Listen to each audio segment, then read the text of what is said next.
Sune.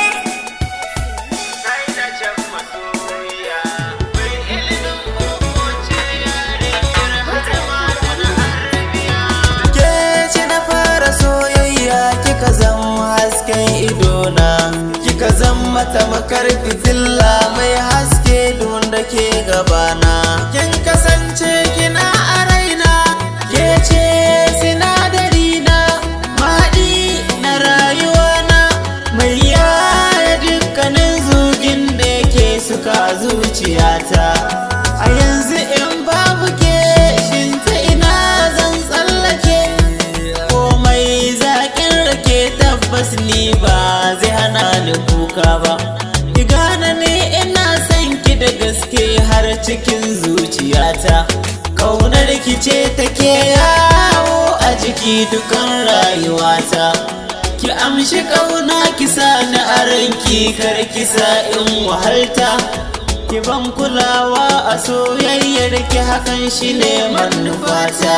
Tunda dai na gane cewa ke ce ginshikin rayuwata, shi yasa nake fatan na kasance da ke cikin rayuwata. A yanda na san ina son ki, a cikin zuciya kike maki.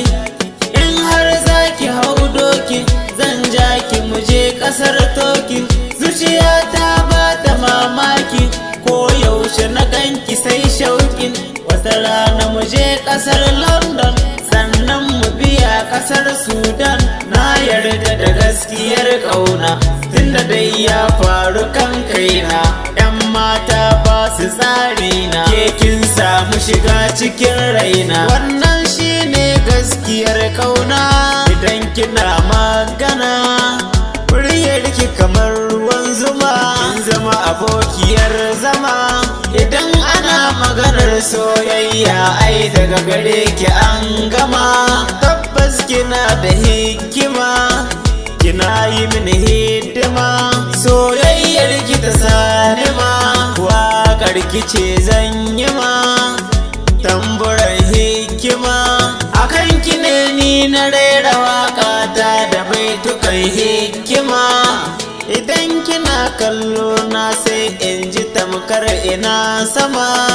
Ki zo mu je Saudiya, mu biya ta Ethiopia, in miki waka da kafiya, yarinya mai tarbiya. A ko ina in zani ai ita ce ke yi mini rakiya. Tana sani dariya, mai kyawo na tafiya, ta mamaye zuciya, mai fasalin idaniya. Na yi dacen masoyiya.